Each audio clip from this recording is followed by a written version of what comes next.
Today, we're going to be taking a look at a game that has me very intrigued. It is an indie game called Across the Wilds and seems to have elements of a lot of my favorite games all rolled into one. So we're going to take a look at this long gameplay trailer that the developers posted on their YouTube channel. And of course, I'll leave a link to the original trailer in the description down below if y'all want to check it out. Now, I have done a lot of research on this game. I've gone through their Twitter, I've gone through their Steam page, because it really, like I said before, it does have me intrigued. So let's dive into what we know so far. Now, quick disclaimer though, before we continue, I have muted the audio in all of the driving sections because in all of the driving sections, the radio is turned on and there is music playing, and I don't know the copyright status of the music that is being played. So in the interest of remaining completely safe, I have muted the audio in all of the sections of the trailer that have music in the background.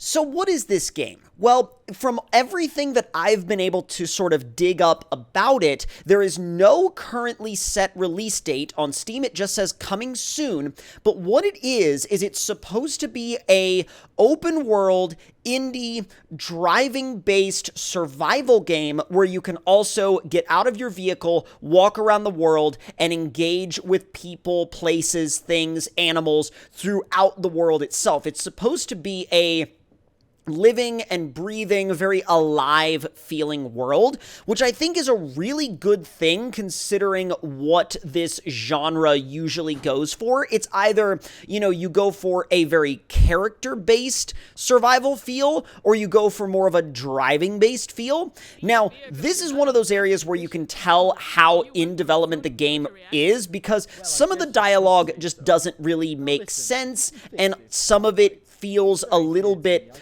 awkward, and maybe it's sometimes either forced or the characters don't fully, line up with what they're saying, or the words don't necessarily seem like they fit the current scenario. But again, keep in mind, this is a very, very early development game, so I have to remember that whenever I talk about things like the dialogue.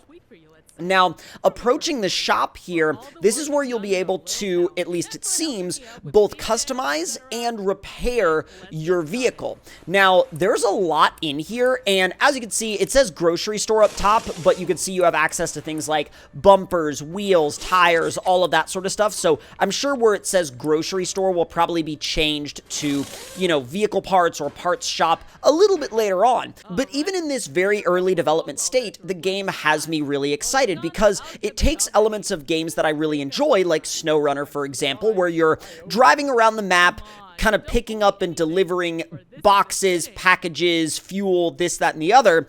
You can also do that in this game. You have a lot of delivery-based tasks to do, but you also have a character that you play as. You walk around the map, you interact with other characters, you go in and out of stores, you buy things like food, you have to survive. And in a game like, say, for example, SnowRunner, your character is really just there. You know what I mean? Your character is just purely there so that the vehicles have something to sit in the driver's seat. Your character's own health and standing in the game world isn't really something that is considered. The star of SnowRunner is the vehicles itself, and that's fine. There's nothing wrong with that. But I think this adds in elements of other survival games and really tries to make you feel like the character is the main focus, where, you can drive vehicles and you can customize them, and the vehicles are a large part of the game, but the character themselves takes on a greater role. I mean, you could see here, we're literally purchasing food for the character so they can maintain a state of health, and then down there in the bottom right-hand corner of the screen, there are a bunch of stats that pertain to the character directly. You can see there's a heart, there's different, elements of the character themselves' body that you actually have to consider and think about as you take part in the world. Now, do I have concerns about this game? Absolutely. I have a lot of concerns. Now, one of the main concerns I have, though, is what the sort of future life cycle looks like for this game. Because a game like this, an indie open world survival game, we don't know what is going to happen with this in the future. We don't know when it's going to come out. Heck, we don't even know if it's going to come out. It might not even, it might not even make its way to the market. We have no idea. Games like this, they come and go as projects, and the audio is muted again due to music playing in the background. But games like this come and go, but looking at what's on the screen right now, it gives me hope. It gives me hope for a game that could potentially take elements that I do really enjoy about other games, especially other off-road driving games, and add a more personal element into it. I mean, heck, a lot of the reason why people play a game like, say, for example, GTA, is because the element of being able to get out of the vehicle and interact with the world around them is that important to them. SnowRunner, if you could get out of the vehicle and interact with the world, even in a very small way, like if you could get out of your vehicle, walk up to a fuel pump and actually put the pump handle into the fuel cap, or into the fuel door, fuel neck, whatever you want to call it. Y'all know what I mean.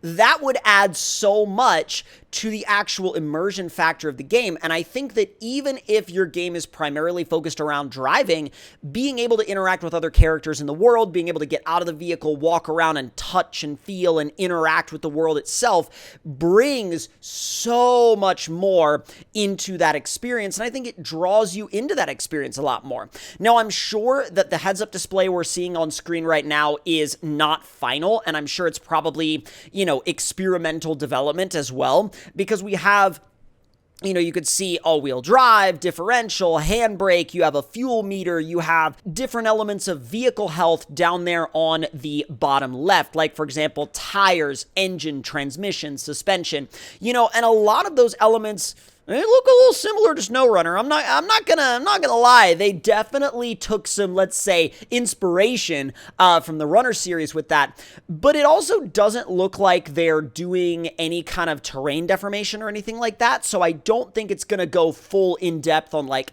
mudding. It's not gonna be a go mudding and tear up the ground kind of game. But at the same time, it really looks like it's trying to bring elements of something like SnowRunner into more of a world that feels lived in, a world that feels like you're interacting with people. Like SnowRunner tries to give you the illusion that there's people in this world, that you interact with, but you never really see them. Whereas in this game, it looks like something where you would actually interact with the people. And I think if you did actually have those interactions with people, I think it'd be really, really cool. Now, right here, we're dropping off this fuel delivery just right out of the back of the pickup truck. And again, there's somebody just milling around by the side of the house that we would have to interact with, which is really, really cool. Now, next up, I'm going to be showing a couple of screenshots from the developers and talking about what I see in them. And this one, for example, is very interesting because it shows the player's character actually carrying a package. So does that mean that if we have to, let's say, drop off an order of something that came in cardboard boxes, you would actually have to physically lift it out of the bed of the truck and carry it to where someone wanted, say, for example, inside their barn? That adds so much more of a dynamic to what you're actually going to be doing in game. You're not just pulling up and it miraculously disappears out of the bed of the truck and then that's it, and then you go about your business and you never had to interact with it again. This adds an element of, oh no, we actually have to interact with our cargo now, and the way we interact with it matters in the context of the mission. Because think about it. That would give you an incentive to be like, say, for example, you'd have a character that you would drive up to their farm and they would talk to you and they would say, hey, cool, you delivered my packages. I need you to set them down over by the hay bales over there. And then you carry them over. Now, on one hand, could that get monotonous? Maybe. But on the other hand, could that really bring you into the experience more? I think it really could. Another interesting thing that the developers have shown is that they are focusing on a high level of detail with animals in the environment. Now, I don't know if this hints at a potential hunting dynamic or if this is just something that they're focusing on in terms of making the world feel more lived in and feel more immersive. But either way, I mean, that level of detail on a squirrel? I mean, unless the animals play a somewhat major role in the game, then I'm not quite sure why you would add that level of detail to them. Although the attention to detail with the animals is pretty interesting to me. Like, it does have me quite intrigued to see what the developers are going for in the future. And another thing that really has me intrigued as well is that the game is just really, really pretty. Now, I do apologize that some of these screenshots are not fully fitted to the screen. Some of the screenshots that the devs shared on their Twitter were not the exact size, and that's kind of why they show up like this. Either way, though, I really like what I'm seeing, and I would love to continue to keep up with this game. And I also want to hear from y'all in the comments below. Do you think this game is a game we should continue to follow? Do you think it's just gonna appear and then disappear and then we'll never hear about it again? Do you think it's not really worth following? Do you think it's very worth following? Let me know, regardless of how you feel, in the comments down below. And if you would like to see more videos like this one, make sure you hit that subscribe button and turn those notifications on, and I'll see y'all next time.